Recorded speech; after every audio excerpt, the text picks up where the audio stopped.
Bonjour tout le monde, nouvelle vidéo pour parler de l'épisode 5 de Power Book 2 Ghost et plus précisément parler de Lorenzo Tejada et Dante Spears alias Mecha. Mais avant de commencer, comme d'hab, assure-toi d'être à jour pour ne pas te faire spoil. Ceci étant dit, on peut commencer. Alors comme je disais, on va parler de Lorenzo et Mecha parce que si vous avez vu le dernier épisode, il y a des problèmes en perspective. Mecha dans cet épisode montrait toute l'étendue de son pouvoir et de sa cruauté par la même occasion. Il n'a pas hésité une seule seconde à faire tuer son pote parce que ça pouvait devenir un problème à cause de sa mauvaise manie à trop parler ou ne pas réfléchir. Cette scène est d'ailleurs un avertissement pour Ken pour lui dire de faire attention et que ça fait 2 fois que quelqu'un le suit. Il le dit pas oralement, mais le regard ne trompe pas. Mecha a également réussi à retourner complètement le cerveau de Monet pour l'avoir dans sa poche sans lui dire que c'était lui le distrib de Ken. Très habile de sa part, mais c'est exactement ce qui va causer les problèmes pour la suite puisqu'il veut clairement récupérer Monet et parler à Zeke. Mais il y a un facteur dont personne n'avait pu prendre en compte, c'est la libération de Lorenzo Tejada.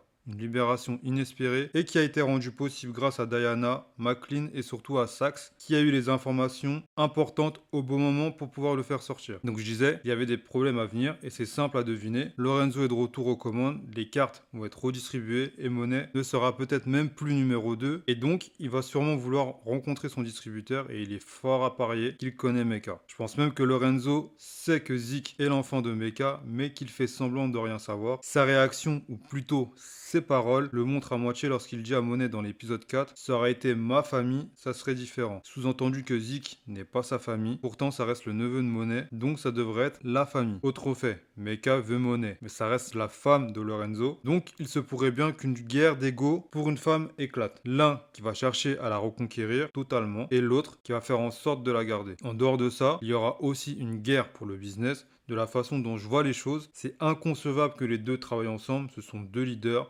Ils sont faits pour diriger, pas pour se faire diriger. Et là-dessus, c'est Mecha qui a la main, puisque c'est lui le distrib et qui fixe donc les prix. Et ça risque de pas plaire à Lorenzo. Il va également essayer de se refaire une équipe et par conséquent, il va lui falloir un bras droit. Ça ne sera peut-être pas Monet, mais plutôt Kane. Mais Kane est actuellement le bras droit de Mecha. Donc nouveau problème à l'horizon. Qui va-t-il choisir? Son père avec qui il a aucun lien et par qui il s'est fait tabasser lors de sa visite en prison? Ou Mecha, qui lui a montré en peu de temps comment se déroule un business. Tout en sachant qu'en étant avec Mecha, il se place au-dessus de Lorenzo puisqu'il est le lien direct entre les deux. Ce qui va arriver va être assez violent à mon avis, ça m'étonnerait pas qu'il y ait des morts à venir en guise de dommages collatéraux. Et il faut qu'on s'attende à une belle guerre en perspective, Lorenzo vs Mecha, où ils ont tout à gagner mais également tout à perdre. C'est un empire et une vie de famille qui joue également. Sur ces quelques lignes, je vous annonce que la vidéo touche à sa fin. Mais avant ça, n'hésite pas à me dire ce que tu penses pour la suite de Power Book 2, à liker la vidéo et si tu as aimé, à t'abonner si tu veux être au courant des prochaines sorties de l'univers Power. Je vous dis à bientôt pour de nouvelles vidéos. D'ici là, portez-vous bien et à plus les gars.